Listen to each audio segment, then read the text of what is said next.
নামনি অসমৰ অন্যতম এক জিলা হ'ল বজালী জিলা আৰু এই বজালী জিলাৰ অন্যতম শিক্ষা প্ৰতিষ্ঠান বিদ্যাভৱন নিত্যানন্দ হাইস্কুল আৰু বিদ্যাভৱন নিত্যানন্দ হাইস্কুলে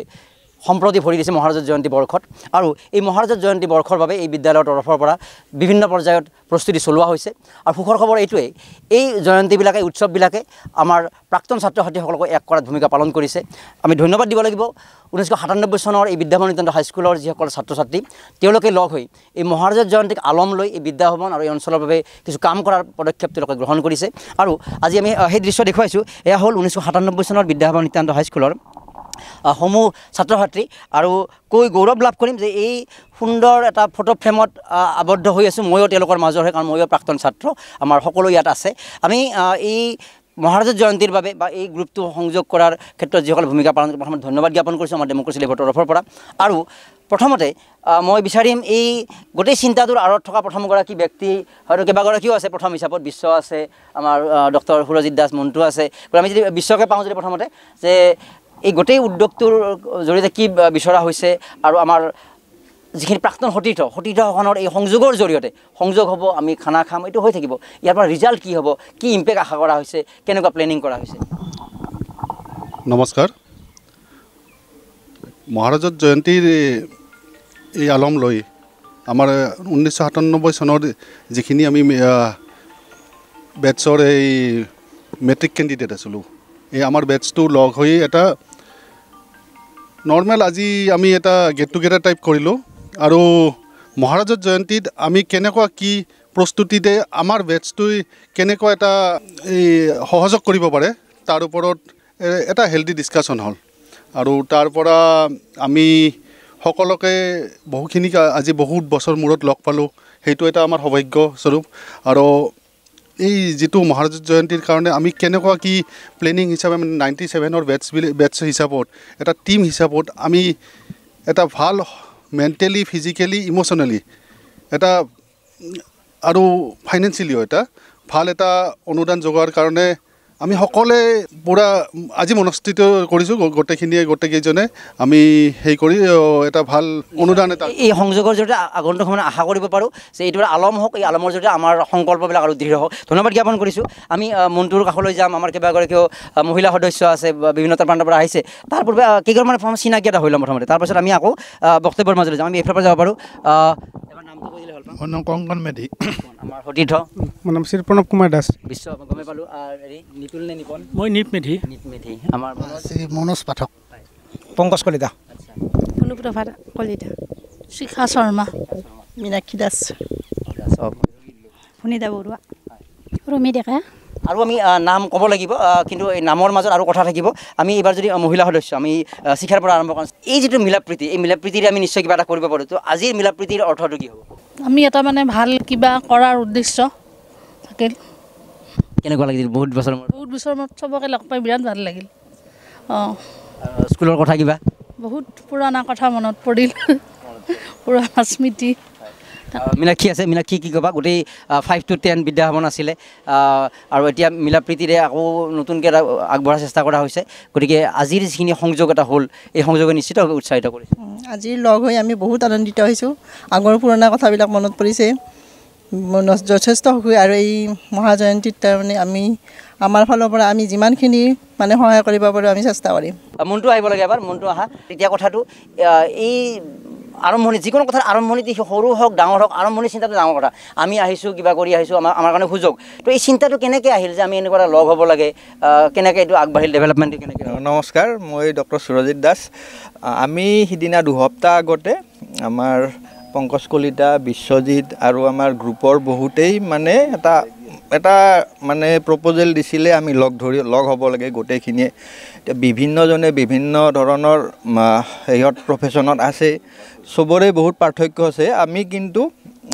স্কুলত আমাৰ সেইটো নাছিলে এতিয়া বহুতে ভাল কাম কৰি আছে কিছুমানে এভাৰেজ কাম কৰিছে কিন্তু আমি স্কুলৰ হিচাপে সকলোৱে সমান আমি সেই চিন্তাধাৰালৈ আমি আগুৱাই সকলোকে একত্ৰিত কৰি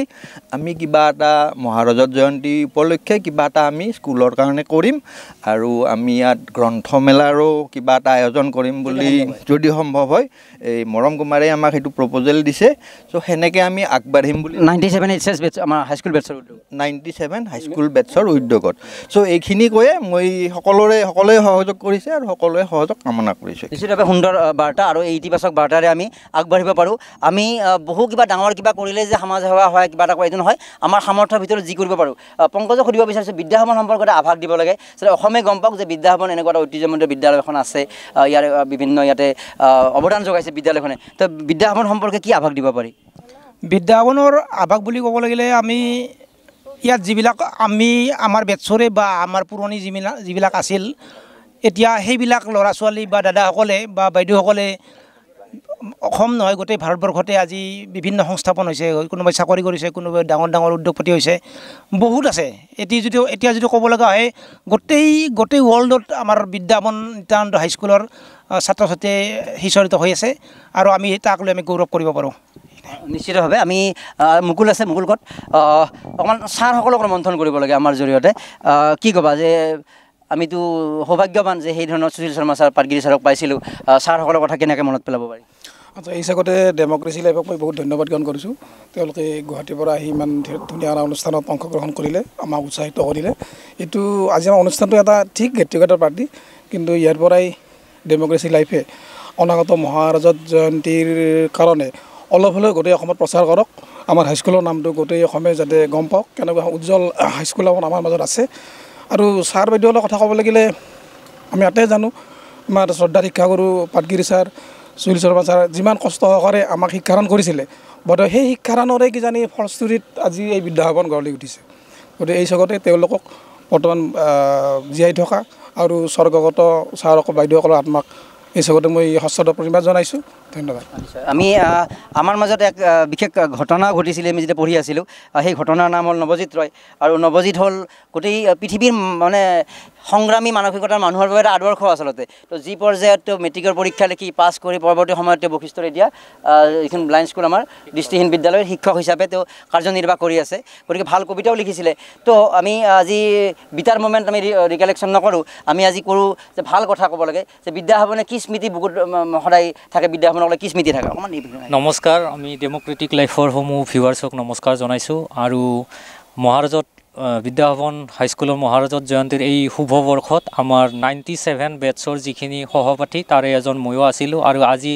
এই চেগতে তেওঁলোকে মোক নিমন্ত্ৰণ কৰি আনি তেওঁলোকে যে মোৰ স্মৃতিক সোঁৱৰণ কৰি আজি তেওঁলোকৰ মাজত বিচাৰিছে তাৰ কাৰণে মোৰ যিখিনি উদ্যোক্তা সকলোকে ধন্যবাদ জ্ঞাপন কৰিছোঁ আৰু যিহেতু এইখন বিদ্যালয়ত আমি শিক্ষাৰ লগত জড়িত আছিলোঁ নিজেও এজন শিক্ষকতাৰ কাম কৰি আছোঁ গতিকে এই বিদ্যালয়ৰ ভৱিষ্যতে যাতে আমাৰ বজালিৰ এখন বিখ্যাত বিদ্যালয় আৰু আমি অসমত এই বিদ্যালয়ৰ সুনাম গৌৰৱ যাতে আমি আমাৰ এই বেটছৰ ল'ৰা ছোৱালীৰ এই প্ৰয়াসৰ জৰিয়তে আমি প্ৰয়াস আৰু মানে বিকাশ কৰিব পাৰোঁ সেই উদ্দেশ্যে আজি আমি লগ লাগি যিখিনি আমাৰ মাজত আলোচনা হ'ল আমি ভাবোঁ আমি সফল হ'ব পাৰিম আৰু আমাৰ এই বিদ্যালয়ৰ গৌৰৱপূৰ্ণ ইতিহাস আমি বজাই ৰাখি গোটেই অসমত আমাৰ এই বিদ্যালয়ৰ সুনাম যাতে আমি বিয়পাই দিব পাৰোঁ তাৰ প্ৰয়াসেৰে আমি নিশ্চয় এই প্ৰয়াসক মই শলাগ লভিছোঁ আমি যি প্ৰথমতে আজি বহু বছৰ এক বছৰ আগতে আমি চিন্তা কৰিছিলোঁ এই কথাটো কিন্তু আমি সময় সুবিধা পোৱা নাছিলোঁ এদিন আমি বিশ্বজিৎ পংকজ মই মন্টু আৰু মুকুল লগ লাগি আমি একদিন আলোচনা কৰিলোঁ আৰু সেই মৰ্মে আজিৰ দিনটো আমি ঠিক কৰিছিলোঁ সেই ঠিক কৰি আমি প্ৰতিটো সেইকে মেছেজ দিছিলোঁ আমি আমাৰ হোৱাটছআপ যোগে আৰু আমি প্ৰায় ব্যক্তিগতভাৱে ফোনো কৰিছিলোঁ সেইবাবে আহি আজি লগালগি লগ হ'লোঁ গোটেইকেইটা আমি গেট টুগেডাৰ হ'ল আৰু লগে ভাল লাগিছে গোটেই আৰু সকলোৱে যে কষ্ট কৰি আমাৰ মাজত আহি উপস্থিত হৈ আমাক উৎসাহ জগাইছে তাৰ বাবে আমি সকলোকে ধন্যবাদ যাচিছোঁ ৰুমি আছে আৰু যথেষ্ট আমাৰ এটা কি আছিলে পাঠশালা কি পঢ়াশালী গ্ৰুপ নাকি পঢ়াশালী ন আমাৰ গ্ৰুপটো হৈছে যে যথেষ্ট এক্টিভ হৈ থাকে বিভিন্ন মানুহ আহিবি নে নাহিবি সুধি থাকে গতিকে সেইবিলাকৰো যথেষ্ট অৰিহণা থাকে এইবিলাক কথা আচলতে কেনেকুৱা মানে বিদ্যাভৱনৰ পৰা এৰি যোৱাৰ পাছৰ জীৱনটো কেনেকৈ আগবাঢ়িছে আৰু সেই জীৱনৰ মাজৰে আজি এটা দিন এতিয়া বহুত ভাল লাগিছে এতিয়া আগতে বিদ্যাভৱনত পঢ়ি তাৰপিছত বেলেগত পঢ়িলোঁ যদিও বিদ্যাভৱনৰ দৰে সেনেতো নহয় না সুবিধাটো নহয় বা আমাৰ এইটো স্মৃতিটো ৰৈ গৈছে তাৰমানে সেইটো কৈলাশ আছে কৈলাশো এতিয়া ভালেখিনি আগবাঢ়ি আছে গুৱাহাটীতো কাম কৰি আছে কৈলাশ কি ক'বা যে বিদ্যাভৱনৰ মহাৰাজত জয়ন্তীৰ বাবে আমি কি সংকল্প ল'ব পাৰোঁ আমাৰ তৰফৰ পৰা বা বিদ্যাভৱনখন কি হিচাপে অনুভৱ কৰিব প্ৰথমতে তোমাক ধন্যবাদ জনাইছোঁ তুমি আমাৰ মাজৰে এজন এটা নষ্টালজিক আচলতে মুহূৰ্ত আমাৰ কাৰণে তো আৰু এইটো বহুত ইম্পৰ্টেণ্ট হয় মানে দেৰ আয়ে দুৰুস্ত আয়ে বুলি কয় আমি আচলতে আগতে লগ হ'ব লাগিছিল তো যিয়ে নহওক বাকী মন্টু বা পল্লৱ পংকজ এওঁলোকৰ যিটো মানে উদ্যোগত যিটো হেৰি আৰম্ভ হৈছে সেইটো ইনিচিয়েটিভ ষ্টেজ বুলিয়ে ক'লোঁ ইটছ ভেৰি ইম্পৰ্টেণ্ট চ' এওঁলোকক অলৰেডি কৈছোঁ সব টাইমতে আছোঁ 24 আৱাৰ যেতিয়া হেৰি কৰিলোঁ আজি ধৰক আমি অলপ কিছুখিনি আছোঁ বাকী যিখিনি আছে সেইখিনিও আশা কৰিছোঁ তেওঁলোক সহযোগ কৰক বাকী বেলেগ ক'বলগীয়া নাই চবৰে মানে সুস্বাস্থ্য কামনা কৰিছোঁ আজি এনেকৈ লগ পাই বহুত আনন্দিত বহুত ভাল লাগিছে